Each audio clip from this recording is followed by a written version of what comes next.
कि आलू की सब्जी से मम्मी को गैस की तकलीफ होती है, पेट में दर्द होता है। मम्मी अपनी सब्जी में एक बड़ी चम्मच अजवाइन डालकर खाती है। एक दिन मैंने गलती से मम्मी की सब्जी खा ली थी और फिर मैंने थूक दिया था और फिर पूछा था कि मम्मी तुम इतनी कड़वी सब्जी क्यों खाती हो? और तब दीदी ने बताया था कि हमारे घर की स्थिति ऐसी अच्छी नहीं है कि हम 2 सब्जी बनाकर खाएं। तुम्हारी जिद के कारण मम्मी बेचारी क्या करें? मोहन ने अपनी यादों से बाहर आकर अगले प्रश्न को पढ़ा। अगला प्रश्न नंबर 6 था। आपने अपने घर में की हुई आखिरी जिद के बारे में लिखिए। मोहन ने जवाब लिखना शुरू किया। मेरी बोर्ड की परीक्षा पूर्ण होने के बाद दूसरे ही दिन बाइक के लिए जिद की थी। पापा ने कोई जवाब नहीं दिया था और मम्मी ने समझाया था कि घर में पैसे नहीं हैं, लेकिन मैं नहीं माना। मैंने 2 दिन से घर में खाना खाना भी छोड़ दिया है। जब तक बाइक नहीं लेकर देंगे मैं खाना नहीं खाऊंगा और आज तो मैं वापस घर ही नहीं जाऊंगा, ये कह के निकला हूं। अब बारी थी प्रश्न नंबर 7 की और 7 नंबर प्रश्न था, आपको अपने घर में मिल रही पॉकेट मनी का आप क्या करते हैं? आपके भाई बहन अपनी पॉकेट मनी कैसे खर्च करते हैं? तो मोहन ने जवाब लिखना शुरू किया। हर महीने पापा मुझे 100 रुपए देते हैं। उसमें से मैं मनपसंद परफ्यूम, गॉगल्स लेता हूँ या अपने दोस्तों के साथ छोटी मोटी पार्टियों में खर्च करता हूँ। मेरी दीदी को भी पापा 100 रुपए देते हैं। वो खुद भी कमाती हैं और पगार के पैसे से मम्मी को आर्थिक मदद भी करती हैं।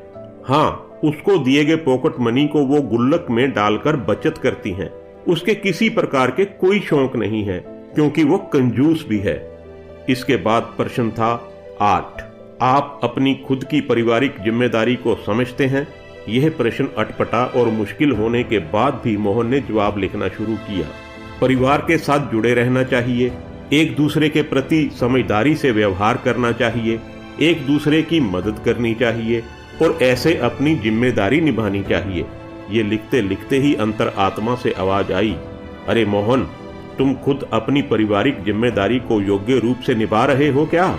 और अंतर आत्मा से ही जवाब आया, नहीं, बिल्कुल नहीं। इसके बाद बारी थी प्रश्न नंबर 9 की। आपके परिणाम से आपके माता पिता खुश हैं? क्या वह अच्छे परिणाम के लिए आपसे जिद करते हैं, आपको डांटते रहते हैं? इस प्रश्न का जवाब लिखने से पहले मोहन की आंखें भर आई। अब वह परिवार के प्रति अपनी भूमिका बराबर समझ चुका था। उसने लिखने की शुरुआत की। वैसे तो मैं कभी भी मेरे माता पिता को आज तक संतोषजनक परिणाम नहीं दे पाया हूँ, लेकिन इसके लिए उन्होंने कभी भी जिद नहीं की। मैंने बहुत बार अच्छे रिजल्ट के प्रॉमिस तोड़े हैं, फिर भी हल्की सी डांट के बाद वही प्रेम बना रहता है। इसके बाद आखिरी प्रश्न था, प्रश्न नंबर 10। पारिवारिक जीवन में असरकारक भूमिका निभाने के लिए इन छुट्टियों में आप कैसे अपने परिवार की मदद करेंगे? जवाब में मोहन की कलम चले इससे पहले उसकी आंखों से आंसू बहने लगे। जवाब लिखने से पहले ही कलम रुक गई। बेंच के नीचे मुंह रखकर रोने लगा। फिर से कलम उठाई, तब भी वो कुछ ना लिख पाया। 10वें प्रश्न का जवाब दिए बगैर उसने पेपर सबमिट कर दिया और बाहर आ गया। स्कूल के दरवाजे पर दीदी को देखकर मोहन उसकी ओर दौड़ पड़ा। जैसे ही दीदी के पास पहुंचा, दीदी ने कहा, भाई ये ले 8000 रुपए। मम्मी ने कहा है कि बाइक लेकर ही आना। दीदी ने मोहन को पैसे पकड़ा दिए। मोहन ने पूछा, कहां से लाई हो पैसे? तब दीदी ने बताया, मैंने मेरे ऑफिस से 1 महीने की सैलरी एडवांस मांग ली। मम्मी भी जहां काम करती हैं वहीं से उधार ले लिया और मेरी पॉकेट मनी की बचत से निकाल लिए।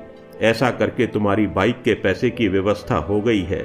मोहन की दृष्टि पैसों पर स्थिर हो गई थी। दीदी फिर बोली, भाई मम्मी को बोलकर निकले थे कि पैसे नहीं दोगे तो मैं घर पर नहीं आऊंगा। अब तुम्हें समझना चाहिए कि तुम्हारी भी घर के प्रति जिम्मेदारी है। मुझे भी बहुत से शौक हैं, लेकिन मैं अपने शौक की बजाय अपने परिवार को ज्यादा महत्व देती हूँ। तुम हमारे परिवार के सबसे लाडले हो, इसलिए पापा के पैर में फ्रैक्चर होने के बावजूद भी रोज ऑटो चलाते हैं ताकि तुझे बाइक दिलाने का प्रॉमिस पूरा कर सकें।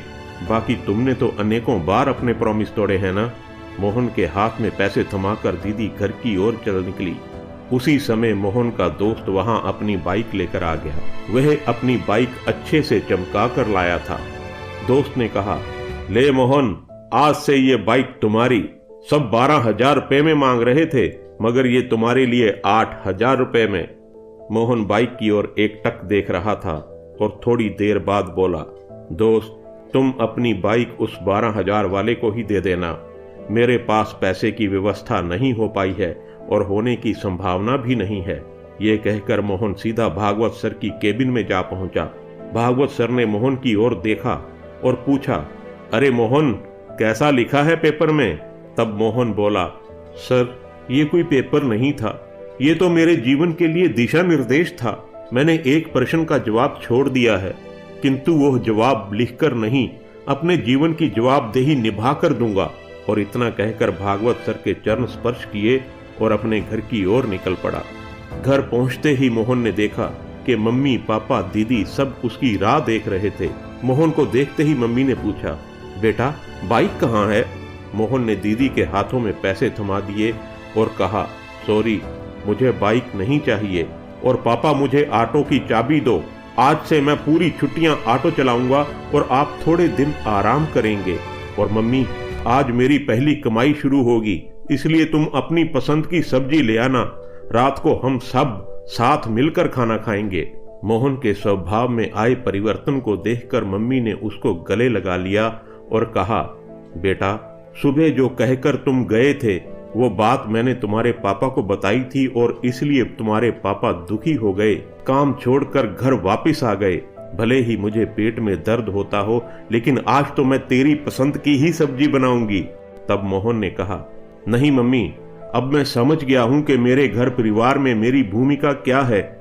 मैं रात को आपकी पसंद की सब्जी ही खाऊंगा।